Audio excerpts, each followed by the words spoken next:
নদীর ধারে এক শান্ত গ্রামে দাঁড়িয়েছিল এক বিশাল পুরনো বটগাছ। লোকজন বলতো গাছটিতে বাস করে এক ডাইনি বুড়ি, যে রাতে বেরিয়ে এসে শিশুদের ধরে নিয়ে যায়। একদিন গ্রামের দুই শিশু হঠাৎ হারিয়ে যায়। সকালে তাদের জুতো পাওয়া যায় গাছের নিচে। সবাই ভয়ে কাঁপে, কিন্তু সাহসী ছেলে রিয়াদ সিদ্ধান্ত নেয় আজ সে ডাইনির মুখোমুখি হবে। রাতে লণ্ঠন হাতে রিয়াদ পৌঁছায় বটগাছের কাছে। হঠাৎ কুয়াশার ভেতর থেকে বেরিয়ে এসে সেই ডাইনি, জ্বলন্ত চোখ, লম্বা চুল আর বিকট হাসি।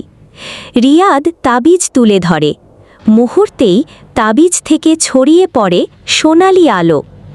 গাছ কেঁপে ওঠে, নদী গর্জে ওঠে, আর ডাইনি আগুনে বিলীন হয়ে যায়।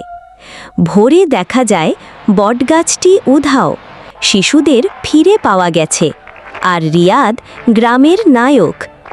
নদীর জলে ভেসে যায় এক লাল পাতা, শেষ চিহ্ন। ডাইনির অভিশাপ চিরতরে মুছে গেছে।